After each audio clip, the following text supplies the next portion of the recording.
Let's pray.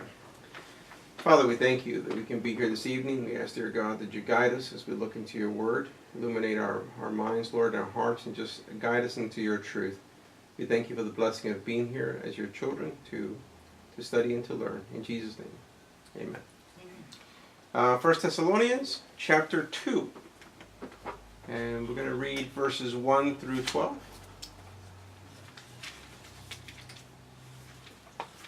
That's page 158.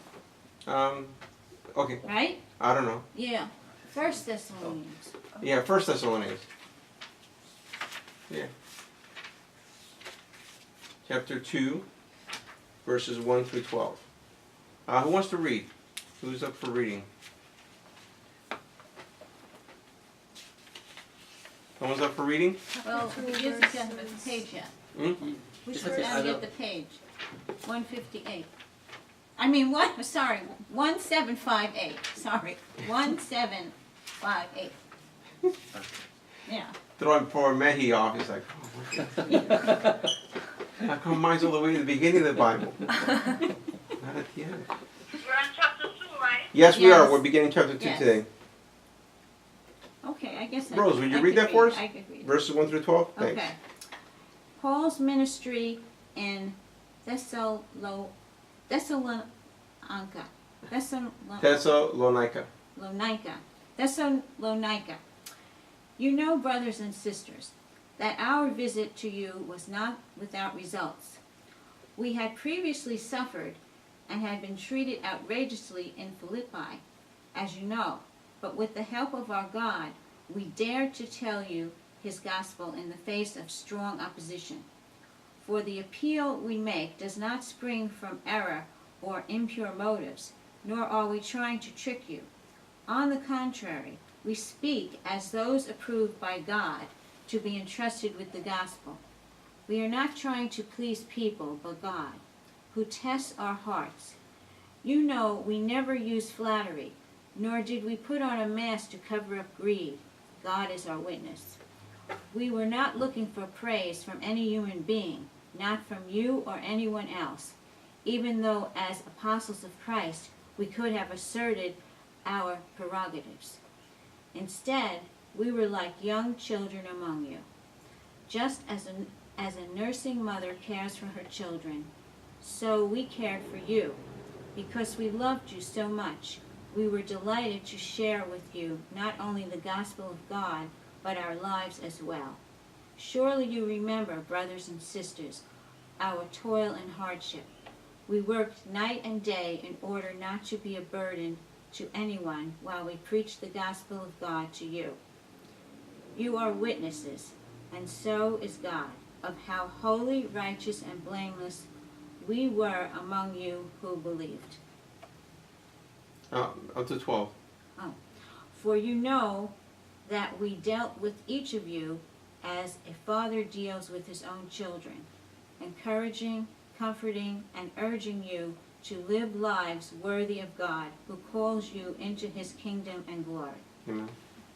What the NIV cuts it off at verse 10? Is that it? Or? No, I thought you said 10. That's Oh. I know the NIV has its own, No. its own divisions. No. You know. And you have to remember those chapters and verses didn't exist in the Bible. Right. That was added for convenience. That was somebody in the medieval times. You know, which we are thankful for, because if you think about it, you would say, well, it's somewhere in the book of Philippians, it's somewhere in the book. It'd be very difficult to find a Bible verse or a Bible, because there were no chapters and verses. Just it's a letter. It has no divisions. And the divisions are good because it helps us to know where we are, but they're also bad because we start thinking, oh, he cut off chapter 1 here, now he's starting chapter 2. No, he didn't. He's still talking, you know. So, but the divisions have their point. Any questions initially on this passage? No initial questions? Okay. Paul, of course, continues to talk about his visit now, and not only now talking about the conduct of the Thessalonians and their how they were as believers, but the nature of their own preaching, how they came to him. Of course, he's contrasting himself to swindlers, charlatans, people who are taking advantage of other people. And he makes, in verses 1 through 6, he states a very sharp contrast between them and him, or them, the false teachers, and him and Silas and Timothy, and how they behaved, and how when they were doing things, they weren't doing it to get the praise of men, or somehow so people would be thankful to them because they did it. They were doing it because, first of all, that's their calling. That's what God's called to do, and they were being faithful to God, to please God, not for them. And then in verse 7, he makes the transition, begins to talk about how they really were among them, how they really behaved. So first he contrasts, and then he shows who he really is. Yes? Were there any incidents where they realized that this is their calling, or? Well, for Paul, it occurred when he was Yeah. on the road to Damascus. Yeah. He But understood. What about Timothy? Yes. You know, Timothy is different because Timothy actually came to know Christ under the ministry of Paul. Paul calls him his son, and the likelihood is when Paul went to preach in the area, I can't remember where Timothy's from. Timothy's grandmother and his mother were already Christians, and when Paul came to preach in that area, Timothy converted, and then he took Timothy with him. So that's how Timothy became a Christian. Silas, unknown. By the time we read in the book of Acts about the things that happened in the early church, we hear about Silas, but we're never told where he came from, how he converted. So we don't really know every single person, how they came to faith. Paul, of course, being the dramatic figure that he was in the early church, obviously in the book of Acts, he dominates from chapter 10, 11, all the way to the end of the book. And so we know a lot about him, but he's rare, and his conversion is rare, because after Christ ascended, once he left the earth, there were no more visions of Christ, physical visions of Christ. The last one was Jesus. I mean, it was Paul. Paul was the last one. That's why when he talks about the appearance of Christ to him in 1 Corinthians 15, he says that he was born out of season, abnormal birth. Everybody else had it while Jesus was here, and then he resurrected. He's the only one after Christ left that he appeared to. And it almost sounds also definitive that he was the last one. There was, between the ascension and Paul, there was nobody except for Paul. And then after Paul, there was nobody else. So today when you hear people say, oh, I saw the Lord Jesus, well, that's kind of harsh because biblically speaking, no. The last actual appearance of Christ after the resurrection is to Paul. There is no other appearance of Christ. So that's, and I'm not talking about a dream or some sort of vision. First of all, if anyone claimed to see Jesus, the first question I would ask is, how do you know? Because how do you know? That's like saying, you don't know me and you claim to see my mother. Well, you've never seen a picture of my mother. How do you know what my mother looks like? How do you know it's my mother? So I remember years ago, I don't know if you guys remember Reverend Moon. He started a cult called the Moonies. They called them the Moonies. And they were big in New York. And they had asked him, because he didn't pay taxes. He didn't want to pay the government anything. And he said that Jesus told him not to pay. And that Jesus had come to him and told him not to pay taxes. And he said, how do you know it was Jesus? And it was funny because he says, I recognized him from the pictures. And nobody laughed. See, if I had been there, I would have laughed. I would have fallen on the floor. I would have rolled over. They would have had to throw me out of the courtroom. Because I know that the earliest painting of Jesus is from the 4th century. So it's 400 years after Jesus. No one ever took a portrait of Jesus while he was here on earth. So the first portrait where someone tried to draw him was 400 years after him. So they would never have an idea what he looked like. What about verbal descriptions of his appearance? Very general type, not mostly poetical, mostly like metaphorical. That he was like a lamb. He was like to slaughter. He said not a word. He was weak, and but we know he wasn't weak because he was a carpenter, carpenter/mason. He worked also with bricks and stuff. So he was not a weakling. The fact is that he was beaten up. When they beat him, tortured him, he was still able to manage to carry that cross. And that cross is not light. So those are the things that let me know, oh no, he's a strong man. He carried it a good amount before he couldn't carry anymore. Most people, when they got beaten, 85% of them died during the beating. They didn't survive. You know, when they started whipping you, hitting you, you know, I mean, they would literally have to hold themselves back if they wanted you to live. But most people died during the actual beating. And to carry a cross, oh no, it was, you know, most of the time the cross was taken to a place and you walked. In his case, the torment was even further to have to carry that cross, which some people did have to carry the cross. So yeah, he had to be pretty strong. But other than that, we don't know much about him. You know, you know, of course, you know, he's Jewish. He's from the Middle East, so he's got to look like that, something like that. But that's it. But when you see the portrait of Jesus, he doesn't look like a Middle Eastern man. You know, most of them are like blonde, blue eyes. You know, that's how you see Jesus. So, but that's not how he would appear. But nothing else. There's no portrait of him until the 4th century. So I thought that was funny. He would say that. So when I hear people tell me they saw Jesus, I'm thinking, I have the same question. How do you know? How do you know? I mean, you can sense, like, you can sense the Holy Spirit. You can say, oh, I can sense the presence of God. You know, you can sense God is leading me, or God is telling me this. But to say you see, that's a big step. So, any question? I was just looking here Okay. about this sophist. Sophist, yeah. Sophist. So that's what this sounds like. Yes. What I was Yes. reading. Yes, exactly. This chapter 2 is where he deals with the contrast between him and the sophist. Because again, these people would come in and Oh, okay. they would put on a show. Yeah, And they were that's doing what- it. They were doing it to get the praise of people and to get the money of people. They wanted both. They really wanted both. It wasn't just like simply they wanted the money. I mean, like certain writers in the ancient world talked about them, like how they would be like distraught. They would be like emotionally distraught. That if they gave a beautiful speech and no one even said something praiseworthy, they would be like devastated. There was one speaker where he delivered, and as soon as he finished, they started asking him questions. He says, "But won't you praise me first?" He literally said it twice. "Won't you praise me first for the beautiful rhetoric before you start asking questions?" He was offended that they had not praised him. So yeah, they were looking for praise and for money. So Paul makes that contrast. We were not like that. And now remember, he's writing from Corinth, and Corinth is really bad when it comes to this. In the Corinthian church, this is a big issue. Where they were in love with great speakers, and this is what they wanted, and Paul wasn't like that. And so, but Paul wasn't like that, and not that he couldn't be more polished if he wanted to, but he makes it very clear in 1 Corinthians that he did it on purpose. You know, he did it on purpose because he knew this is what they were looking for. And he didn't want the gospel to be associated with beautiful rhetoric. You know, because that's not the power of the gospel. If the power of the gospel is just beautiful words, then it can't change you. You know, beautiful words are just like, you know, you hear Shakespeare or something, you go, oh, beautiful. But does it change you? Does it transform you?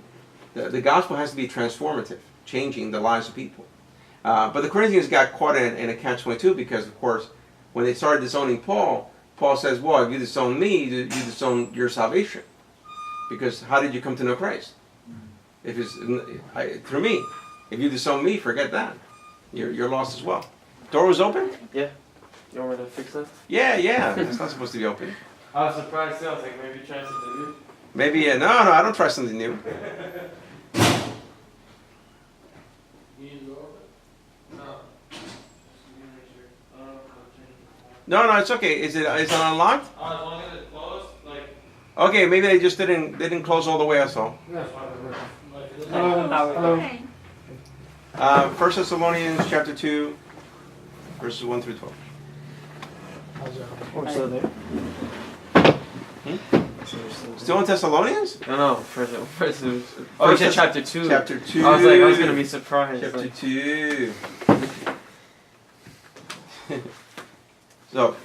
So yeah, Sophist was the big thing that he's dealing with, and Corinth was the bigger place. And again, he's writing from Corinth, so he's getting a bigger dose of it. But he was aware of it before he got there. You know, he's very in tune to the fact this is the way it works. So of course, he first contrasts himself with them, and then he goes on to talk about how he stands out, and they stand out. Forgive me if I keep saying he, like Paul. Every time you hear he, most of the time try to hear they. It's Paul, Silas, and Timothy. Ah, But I'm so used to Paul, that I'm not used to saying they. There's other people. Just so you understand, okay? It's just the accusation against Paul was apparently threefold. That what Paul taught was full of error, that he was less than honest, and thirdly that he was greedy, that he really was after was money. And so he responds, and he actually responds in these verses by first he states the case, and then he reverses them, and first deals with greed, and says how he toiled with his own hands. Then in verses 10 to 11 he talks about their conduct, that it was holy and righteous, and then about their gospel, which is the very word of God. Any question? All right. Verse. Wait, Yes.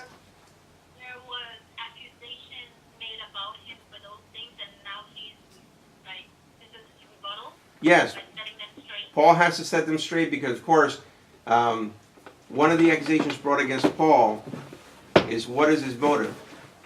They're trying to tarnish him as to why he did the things he did, and so he has to defend himself. Actually, in the Corinthian church, it backfires the other way. They look at the fact that he's not getting money and not being supported as a sign of weakness. They know it's like every other philosopher does this. Why don't you do that? You're supposed to be a good philosopher. Why don't you do it?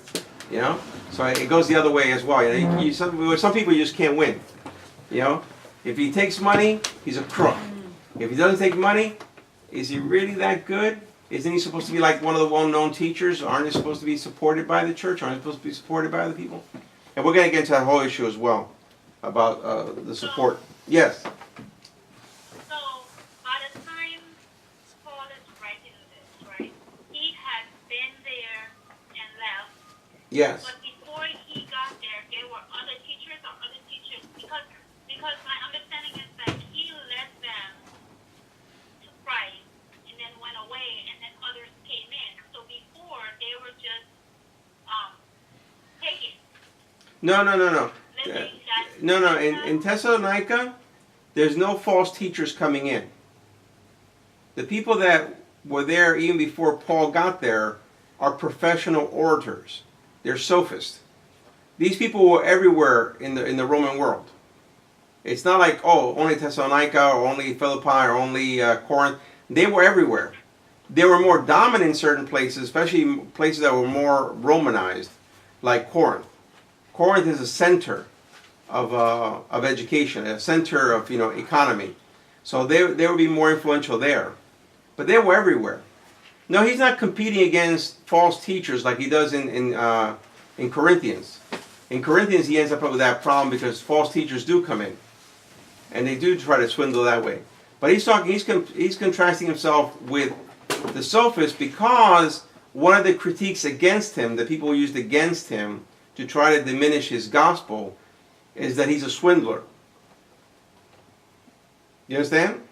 Meaning the Jews who are opposing him would say, oh, this guy's a thief, he's a swindler. He's just going from place to place trying to get money.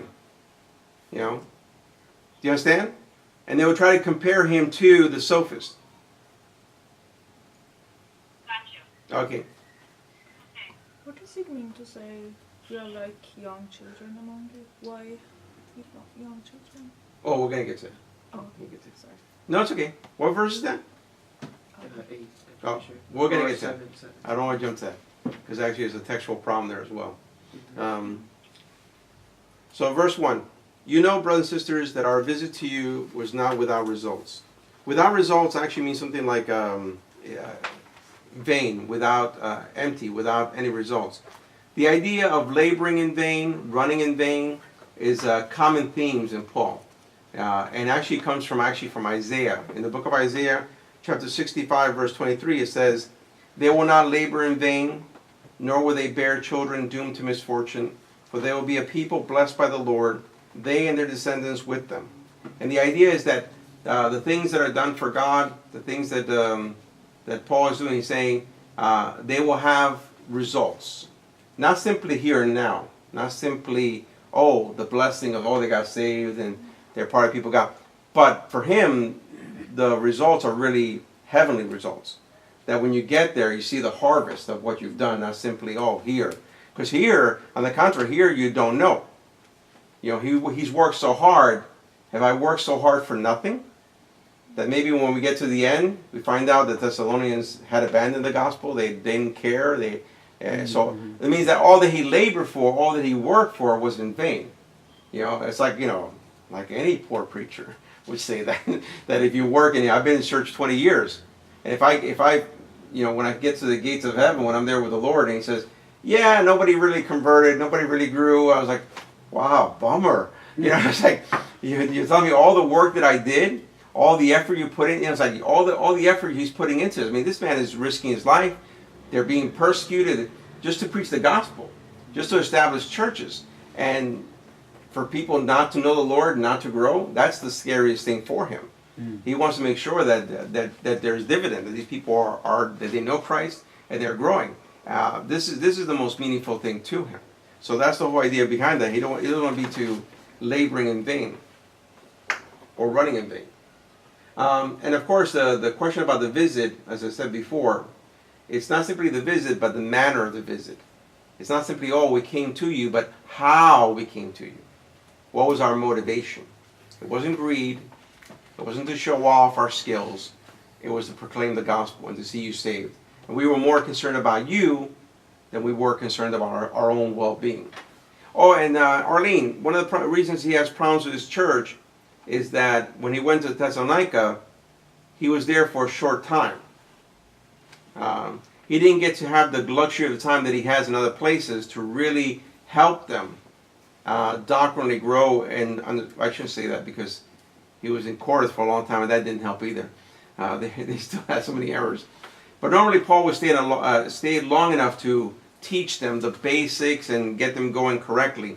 He didn't have the luxury with them because, again, the Jews were making it so difficult for him that he basically was run out of town. And he had to get down, you know, either that or face persecution or possibly get killed. So he had to flee, and he was not able to stay. He's not even able to go back at this time. It'll be about 3 years before he can get back to Thessalonica because of how difficult it is. So he even has to send Timothy, and you know, Timothy, probably not as well known as Paul and Silas, can go back in and find out how things are going. So that's one of the problems that he's having there. And why they're going to have the problems that we're going to see in chapters 4 and 5. Anyone else? Any questions? All right, verse 2. We have previously suffered and been treated outrageously in Philippi, as you know. But with the help of our God, we dare to tell you his gospel in the face of strong opposition. Here, of course, we get a little clipping without much behind it. But obviously, if we read the book of Acts, in Acts chapter 16, Paul talks about going to Philippi.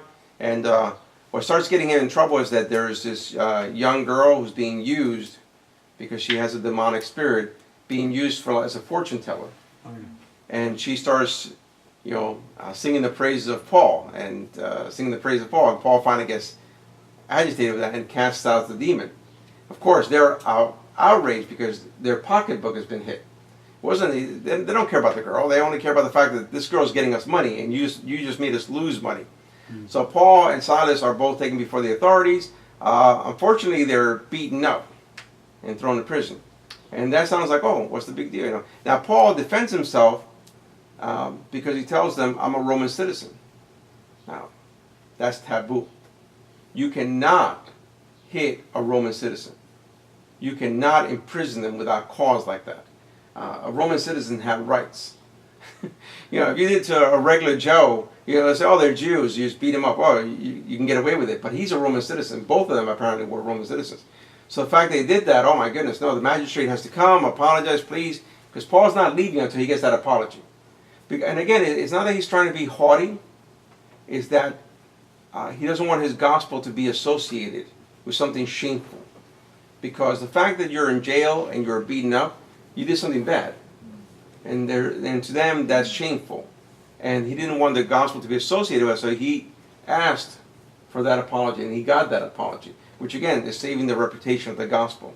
For us, maybe in our culture, you know, it's like we do something and people are like, oh, you should be ashamed of yourself. We're like, get out of here.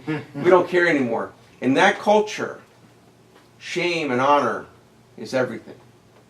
To lose your face is to lose everything. So that's important for them.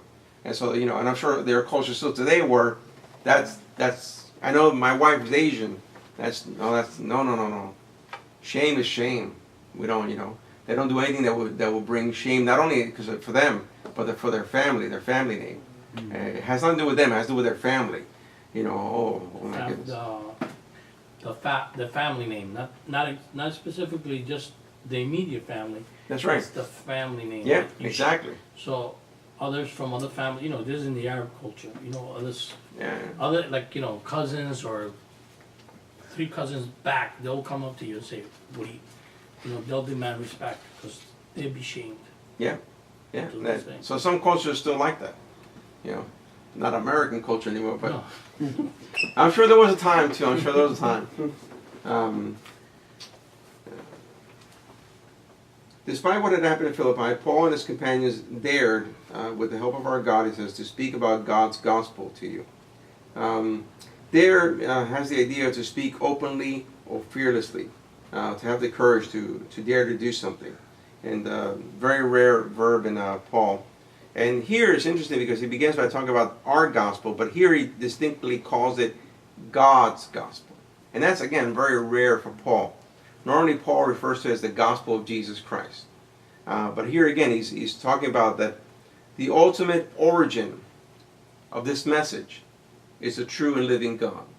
It's not my creation. It's not Silas and Timothy. We didn't invent this gospel. This is God's gospel. This is God's message that he has entrusted us with to deliver to others. Not that, we are fabricating like the sophists. We're coming in and inventing some beautiful rhetoric about Jesus and him dying and rising and stuff like that. No, this is not our message. This is God's message given to us. And of course, they're representatives of that message. In the face of strong opposition, of course, is talking about that public abuse that Paul had. It's not simply, as one commentator said, that was like, that he had internal anxieties and issues. No. This is, when Paul's talking about this opposition, he's talking about actual physical beatings and opposition that he had, not some turmoil that he was going through. Question? For the verse 3, for the appeal we make does not spring from error or impure motives, nor are we trying to trick you. The appeal here, of course, means it's not only intellectual, but emotional as well. Appealing to them both, to their whole person. And did not spring from error. This is the language of philosophers. Paul's using philosophical language, which means that it's truthful. It is true. It's not error. And it has no impure motives. Interesting, this word impure motives, when Paul normally uses it in other places in his writings, refers to sexual uncleanness. And some have tried to make that association, but one scholar named Malhor has done research to show that this is really part of philosophical language, that it does mean impure motives, not impure sexual things. And so now commentators stay able to, if you read an old commentary, they'll try to tell you maybe there's something sexual going on here. But no, it has to do with the motives that he has. Modern commentators know this.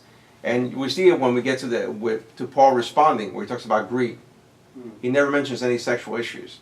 So, but again, it's one of those words that was used by philosophers to talk about impure conduct so far as their motives, why they did the things that they did. Any questions? And of course, the impure motive is greed, as we'll see in verses 5 and 6. Trick, the BAGD, which is a Greek dictionary, defines it as taking advantage through craft and underhanded methods, deceit, cunning, treachery. To trick is to use some sort of method, some sort of way of swindling people, to separate them from their money somehow. And Paul says we did nothing like that. We had no impure motives. We had no trickery. On the contrary, he says in verse 4. Any question? On the contrary, he says in verse 4, we speak of those approved by God to be entrusted with the gospel. We're not trying to please people, but God, who tests our hearts. Paul doesn't seek the approval of people when it comes to his ministry. He always puts himself in the hands of God. And approved, of course, refers to something that's been critically examined and it's found to be authentic. And actually, in the Greek, when you see the word approved and you see the word test, those are the same Greek word. And again, to mean something that's authentic, something that's true, something that's been tested. The phrase "test our hearts" comes from Jeremiah chapter 11, verse 20, where we're told that God is the one who alone tests our hearts. The fact that they are approved is shown by the fact that they have been entrusted with the gospel. They have been tested, they've been approved, and God entrusted them with the gospel because of who they are. But again, not his gospel. Any question? Here is interesting where Paul's talking about not pleasing people, because it's one of those two things where, if you don't comprehend Paul, it can throw you off. Because, for example, in 1 Corinthians chapter 10, verse 33, he says, "Even as I try to please everyone in every way, for I'm not seeking my own good, but the good of many, so that they may be saved." When you hear that, Paul says here, I don't seek to please people. And yet in 1 Corinthians it says, I seek to please everyone in every way possible. Mm-hmm. What do you think? Any ideas? Why would he do it? It sounds like he's talking out of both sides of his mouth. Why, is he contradicting himself? You think he'll do whatever it takes to get the gospel out? Go ahead, elaborate. Ask the question again. Well, here he says that he's only concerned about pleasing God, not pleasing man. And yet in 1 Corinthians 10, he says, I do everything possible to please all men. So I think I would say the part about pleasing God is about not compromising the gospel. Very good. So say, huh? Yeah, good. You got it. Go. And then the part about pleasing man is based on his overall approach to reach people. Mm-hmm. I would say that if he has to compromise minor things, and when I say minor things, like if you're with someone who feels like something is bad, then you kind of go along with that even though you know better. Kind of like... with someone who's one? Okay, so about the whole part about pleasing people, Yes. I would say that he's speaking in the form of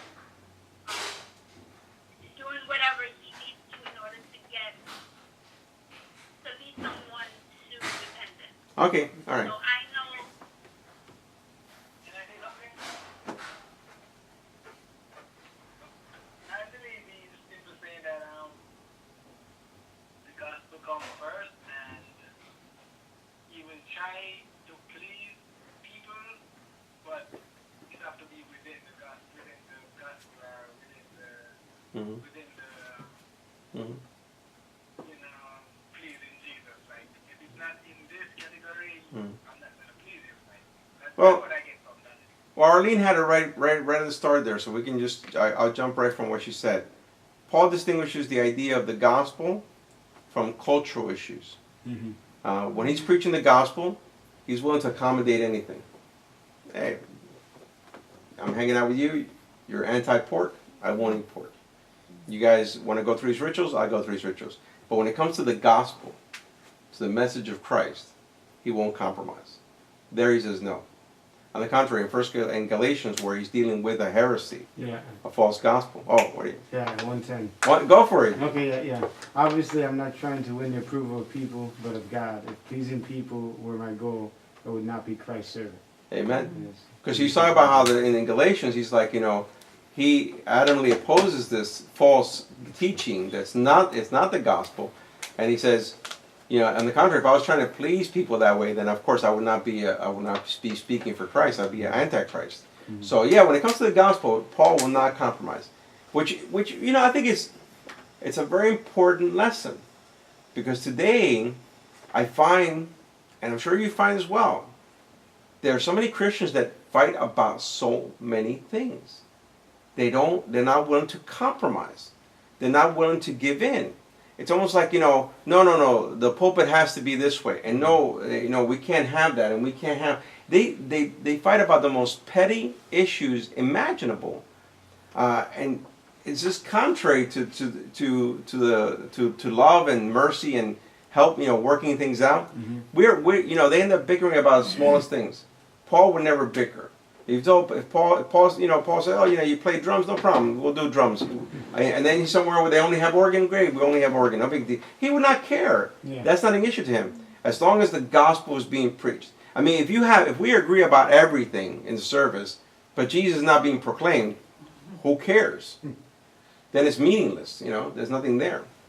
That's what I was saying. So, but it's not only like when the pettiness with Christians is among Christians. Mm-hmm. But so among Christians now we start making ourselves more accountable, and maybe that's where the pettiness comes. But when it comes to a non-Christian, then we can be pleasing as long as we don't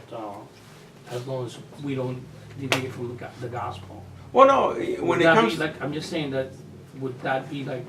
No, both. He would be accommodating to both. Even while he Even when he hung out with Christians who were Jewish, and he knew that they had their own strict diets, so he would then abstain for certain foods and certain things, and he would go through the rituals that they went through. Not that he normally did. He's mostly with Gentiles, so he's like, he's having a pork sandwich without a second thought. That's just the way he lives. But when he's with them, he's sensitive to the fact that this is what they believe, and so I don't want to offend them. Why should I offend them? And he still tips that they're Christians, but he knows that they're Christians, like we saw in Romans, that are weak. They're not strong in their faith. They're weak. They need their rules and regulations, and he's not against it. That's fine, as long as they don't try to impose that on other people. That's fine, but he's willing to go with them anywhere he can go with them. He will compromise as much as he can compromise, but not the gospel. Even with non-believers.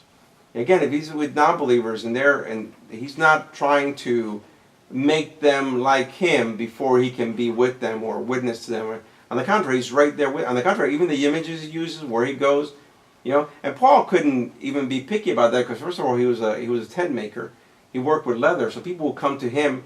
It wasn't like I don't know. Would he bake a cake for gay people? I mean, I don't think Paul would be. I don't know if Paul would be bothered by these things. He would understand that he lives. Imagine if Paul said, "Well, no, I'm not going to sell my leather goods to you guys." If you think about it, leather goods, the people buying most leather and working most leather is the Roman army. So he would have been easily involved in doing things for the army or selling to the army, if he was a regular person working with leather. So this is not uncommon. I mean, do you think Paul would say, "Oh no, you worship Zeus. I can't make a leather tent for you, buddy." No, I don't know. I don't know if Paul would be. Yeah, he'd be homeless. He'd be homeless. That's true. It just becomes foolishness at that point, and then never, even within the Old Testament, where you want to go talk about strictness, like that's where strictness would be most imposed. Mm-hmm. We don't see it. We see what do you call it in the Book of Daniel is a perfect example. All four main people mentioned accommodate to what they've been told to an extent. They don't compromise what is absolutely crucial to their beliefs. They go as far as they'll take, and then they say, "Well, no, this will compromise my faith, so no, I won't do this." That's right. They go as far as possible, as long as it doesn't compromise. And for them, it was the Old Testament where they had strict dietary laws, stuff like that. Paul is no longer under those restrictions because he's under the new covenant. He's not under the old covenant. So he doesn't feel bound by those things. But if he was in a room, if he was in a room where he knew people might be offended, he would abstain. He would not feel like, "Oh, I don't care about you, man. I'm going to have that pork sandwich or whatever." He would be understanding. I shouldn't have brought up the gay thing. I'm sure people get offended. But when I hear the whole thing about baking a cake for a gay, okay, you might disagree with me, and this is fine. This is a political issue, I guess. But and I tend to be more conservative when it comes to politics. But on that issue, I was like, I don't know, because let's say you come to my store to bake a cake, or I won't bake a cake for you because you're gay. What about if you're an adulterer? No, seriously. No. You're an adulterer. I agree with you. I'll bake them 2 cakes. It's like you're an adulterer. Should I bake a cake for you? You abuse your wife. Should I make a cake for you? How far down do we go down the line? Why is gay the big issue? What if somebody comes in and hold on. What about if somebody comes in and they want to get, and they're like, they want me to bake a cake for their wedding, but it's their third wedding. And their first two weddings, they were horrible. They were horrible spouses, and they got divorced. And now they're getting third marriage. Well, I said, well, you know what? I only believe in one marriage. You know, so Where does it end? what exactly? I thought that was so. I mean, for me, it was ludicrous because then I thought, this sounds. I mean, if you're asking me to bake, I mean, it's this like you're asking me. I bake cake. You asked me to bake a cake. I mean, so somebody. I mean, how many groups do you? Right. But I never seen them say, "Well, I'm not going to bake cake for an adulterer." Yeah. You know, or because you were a known pedophile, or you know, Or you're a glutton. Not even. or you're a Keep glutton. on buying my cake. Not even You're it's like- at any level of sin. It's just there's no point of stopping it. Yeah. Like just, I'm always in favor of following the full line of logic. Yeah, I And it's never. just like let it. If you're not gonna do it for one, just close your shop down. Yeah. Because you might as you got. And the same thing. I had the same problem with the lady who wouldn't do the thing for the marriage license thing. People can do the marriage thing, and I wouldn't write it out because you're gay. Again, would you write it out for somebody who was divorced, who beat their wife or something like that? You know, I mean, do you ask them questions before you? This is your job. Just do This is your job. You don't. You know, this is not a religious. I mean, for example, you can say me. I'm a pastor. I'm a minister. You know, there's a moral issue here in the church where it's like, yeah, we're against homosexuality. Therefore, I will not marry a gay couple. But I'm a minister. You know, I don't bake cakes for a living. I don't know. It's like saying, if you work in a mechanic shop, Yeah. imagine what kind of discrimination we can come down to if we really want to. Let's say a person say, turn it around. Let's say it was a person's Islamic, and says, well, you come to my shop to fix your car, and I say, well, you're a heathen. I'm not going to do it for you because you don't follow the laws that I follow. You don't adhere to. So we would say that's wrong. That's discrimination. That you can't. So I don't know. I felt the other way. I don't know. So, what do you guys think? No, I completely agree with you. I would like to say something. I agree with both. If you don't want to bake the cake, you don't have to, and if you want, No, you have to. I'm saying, but if you don't You want, bake cakes. I'm saying, but if you don't want, if I don't want to bake the cake for you, then I'm not gonna bake it. It wasn't about baking the cake. What It's was not it about? It's The not baker about- isn't right, but he should have the right. Well, It's forbidden for people with It's his place. the rest His place of are business. fine. hold on. Wait. Arlene says it was not about baking cake. What was it about then? It wasn't about baking the cake, and I'm doing air quotes. The fact is, every cake that baker made, that's made in the shop, Mm-hmm. he hand paints them. His argument was about what they wanted him to paint on the cake. It was about his artistic talent. Right? They wanted him to, because the couple had been going to the bakery for many years, so it's not like they were new. Mm-hmm. Right? They were getting married. The baker and the couple have known each other for many years or whatever. Okay. It was about they went in and told him that they were getting married, which he had no problem in, but they wanted him to design the cake. He offered to make them a cake with maybe a different design. It was his argument was about the art that they wanted him personally What was the art? on the cake. What was the art? I think something having to do with the two men. Right? That's still the He point. also he does not do artwork that has anything to do with Halloween. Okay. It wasn't about just a gay thing. But you see, I have a hard problem thinking that a baker is an artist. I mean, art. I would think it's like I'm thinking Rembrandt, Van Gogh. I'm not thinking how you make what you design a cake. He's Well, no, but that's not. I don't think that's a good argument. That's you gotta grant them that because it is an art form nonetheless. Yeah, but You You would have to grant. You would have to But you're- grant that. Yeah, because it's. you're an artist that is being paid. So I mean, other Yeah, people no, tell you to do fit. things. Mhm. I mean, I would have to see what I said. Halloween. That's another issue. I see. Forget about it. I would even be worried about that. I mean, it's like again. We have Christians who say, you know what? I don't celebrate Halloween, but they have a Christmas tree at home, and I'm like, all right, my brain hurts. My brain really hurts. I don't get it. You accept certain pagan things, but you won't accept other pagan. I'm sorry. But okay, I'll give you that one. It's true. I'll look more into it. But I thought it was no big deal. No, but well, I would side with you saying that it's no big deal, but I would leave it grounded in the fact that it's putting ourselves in a position of judgment over things that we're not in the right to necessarily judge. Mhm. Because at that moment, so if you judge one sin as this is reproachable and I can't have anything to Yeah. do with it, then you're putting yourself in this authoritative position to deem all other things as you see fit as reproachable sin that you can't have anything to interact with. Yeah. But that seat of judgment is strictly for the Lord. Our judgment should be reserved specifically within the church, Yeah. you know, to correct and exhort one another, Mhm. you know, but and to only an extent, yeah, we can rebuke others and judge only in light of the gospel saying that you've denied God, but that's really much where the judgment kind of, Mhm. you know, that's as far as it goes, really. Judgment in particular issues such as that, where the Lord would say to you, hey, you can't do this, or to them, it's like, well, that was wrong in particular. That's I why I mean- would see it. Arlene, let's take it the other way. Let's say, for example, the baker is an atheist, and he's an artist, and he does things with art and stuff like that. And a Christian comes in and wants something painted that has to do with Christ, the cross. And for him, that's offensive because to him, you know, Christianity is a religion of hatred and murder and stuff like that. He will have nothing to do with it. Would he be within his rights to not do that? To not bake a cake and put a cross on it because what's that? It's not our business. It's his store. It's his business. No, you can't do that because no. Okay, let me stop you right there. It can't be his store and his business because then he can say, "Well, I don't like black people, and I'm not going to do black people." That was one of the issues we had with civil rights. It was like, you know what? This is my diner. This is my place. I don't want black people here. I shouldn't have black people here. I don't want to sell. I don't want to sell a cake to a black person. People doesn't enforce it. That doesn't mean that it's not the option is not there.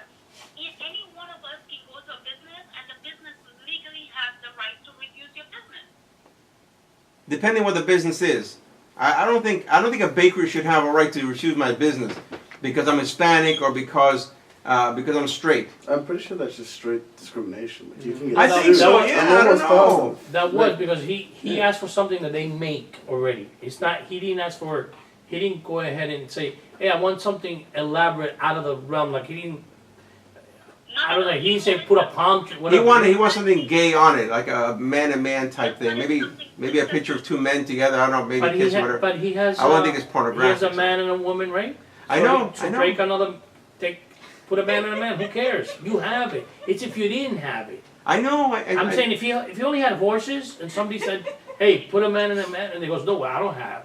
I'm going to I go, I can't make that Yeah, cake because I don't have. I just think But it's if you have it, you got to give it to them. I think it's a thin line, and once you start discriminating that way, then you can start saying, you know what? I don't want to It make was cake for strictly this person. I discrimination, so don't want to make a common cake for sense that takes person. over. I I'm think just saying, I don't have to. you cross the bake line. your cake. Like I said, you know, what about if I I'll say, bake well, you know what? I'm a member of the That's how KKK, I'll do it. You know, Oh, yeah. and I don't want to make a cake for a black person. I'll burn it. You know, I'll give them. Yeah. Oh my God! I'll bring it over to them and tip it. You know, but I'm not. You know, that's if I don't want to do it. You have to. Given the topic that we're studying with the Thessalonians, Mm-hmm. we can say that Especially if you're a he's Christian. immature Christian. That's we're talking about. Oh yeah, no doubt We're not about talking it. about it as somebody else. I think he is immature in his behavior. I mean, but again, If that's the way to justify well, you're in a business. I don't think in a business You you. had an accident. The two if days. he is no You different passing from by.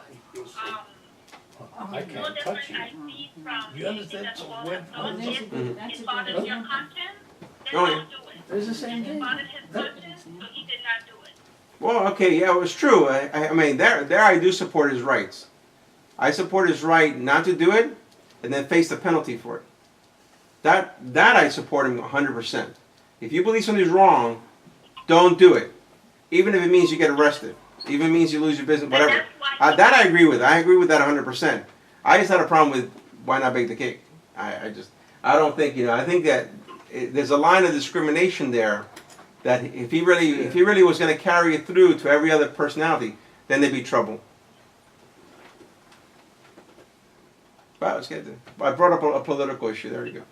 Every time I heard the story, I'm like, I don't get the big deal. I don't get it. So Well, you know, he strictly did it because it was gay. So that's. yeah, you know, no, So yeah. it's like it's not he because the thing is he came out and said Yeah. I'm not baking the cake. You know, I had he didn't a say I'm not baking the cake because like he didn't do it based on I don't like these people. You know, Mhm. like I said, like, I don't want your business. And that he put it in a he put them in you know, in the whatever, the culture, which, that's a gay culture, so he's against, Yeah. you know, and they're, they're considered, Did he get sued? they're Or? just like, you know, That's huh? Yeah, and he, so that's why it was a big deal because That's why it was a big deal. the gay couple did yeah, sue him. yeah, yeah. He was like, no, I don't want to bake this cake, and they're like, all right, we're suing you, Mm-hmm. and that's what made it a big deal because it was just like, I'm not baking a cake. Yeah. Oh, this guy's a jerk. I'm gonna go to another Well, spot. well, No one would have found out. Hey, look. Yeah,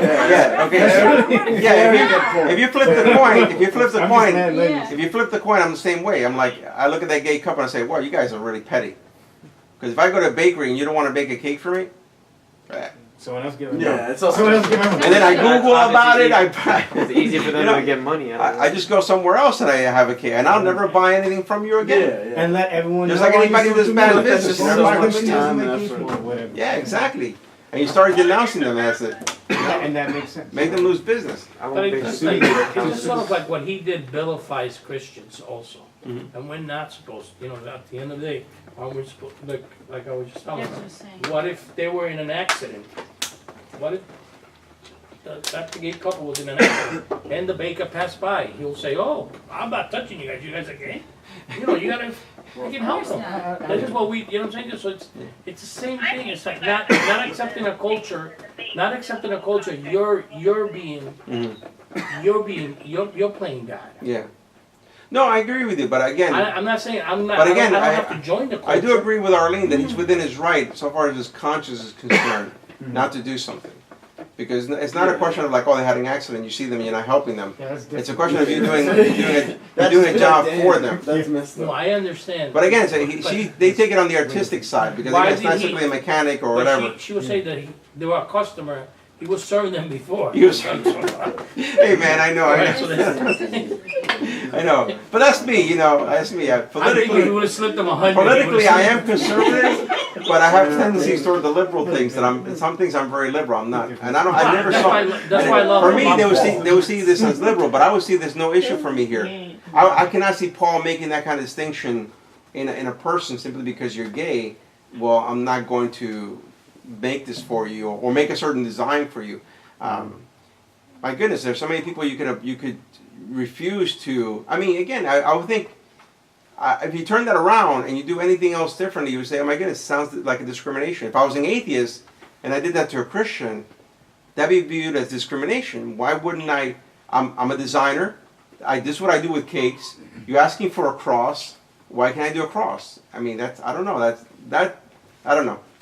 Yeah. But then again, I'm not going to say I'm sophisticated I'm sure that there are people that can debate the other side much better and maybe make me look worse. But I do agree with you that they have to go according to their conscience. All right, now that I took us on that bunny trip. Any other that bunny hop trip? Let's just end with verse 4. I want to do the last word there. The word heart, cardiologist. You know, refers of course to the person as a whole. This is one of those words. I mean, also refers to inner being and motives. I like the way again the One Greek Dictionary says the center and source of the whole inner life with its thinking, feeling, and volition. Unfortunately, heart is not a good translation. I mean, I don't know if they can come up with a better translation, but because usually in our culture when we think of heart, we think of emotions. Mm-hmm. You know, even so, I remember when I was a young person and many moons ago, and I would have people argue with me and say, "Oh no, I think with my brain, but I feel with my heart." It's like, no, sweetheart, your brain doesn't feel. It's your brain that feels. It's your brain that works everything, not your heart. It's not like if your brain stops, your heart's not going to feel anything. Yeah. You die. You know, it's like here's where you feel, and here's where you think. Everything is here. But for the Hebrew, the heart is the center of the person, their whole being. On the contrary, when they talked about feelings, they referred to their liver. Like my liver is hurting, something like that. Yeah. Because I know, I forgot I'm sorry to cut you off. Go ahead, I forgot the thought, the exact thing, but before we figured out what the brain actually does, everyone thought that the heart was the center, because it's in your center. They thought it was it controlled everything, what the brain does. So that's why I guess they would translate. They would think the heart is. No, but I was saying that today we still translated heart. Yeah. Yes. Despite the fact that we know that cardia in Greek doesn't mean heart. It means the center of the person, their whole being. their thinking, their every aspect, thinking, feeling, willing, or the whole person. So when they use the word cardia, they meant that. We know that's what they meant, but we still render it heart. And to me, heart is a weak translation, because when an American reads heart, he thinks feelings. He doesn't think the whole being. So I think there has to be a better translation. What do you So think? when What would you're you scared and suggest? your heart is palpitating, is your brain palpitating or is it your heart? It's your heart. Yeah, Your but- heart, saying, isn't your it heart so- is palpitating, but your heart is palpitating because your brain's aware of something to be afraid of, No, I something to be understand, concerned about. but the fact, okay, so I know that, you know, what I'm saying, back then, they'll say, you know, Oh, yeah. maybe most people would be like, since it's the heart doing something. No. On the contrary, back then, when the Hebrew people said emotion, they would think about their liver. Okay. They wouldn't think about their heart. When they used the word cardia, heart, they meant the person in their fullness of who they are. You know, thinking, feeling, and willing, the whole person. That's what they meant by cardia. We have translated heart, and obviously even cardiology. We have translated, but the problem with the word heart is how we think about it, not how they think about it. They thought about heart differently than us. When they used the word cardia, they meant, the center of our being. When we use heart, we think our emotions. And so when you see the word heart here, you think, Paul's talking about his emotions. No, he's not. He's talking about the center of who he is as a person. Okay. So there must be a better translation.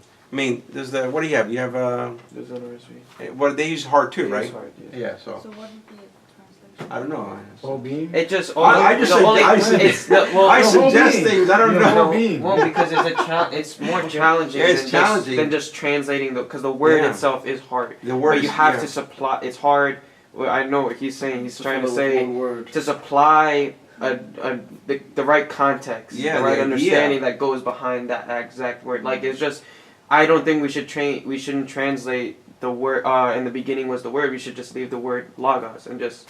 We have other words left as they are. Mhm. We should leave that word logos so people learn that this is not just mean word. Like Yeah. it Well, if I has kept doing different that, if I kept doing that for the Bible, and all of a sudden they'd be like, "Wow, context. there's a lot of Greek words here. Must well learn Greek.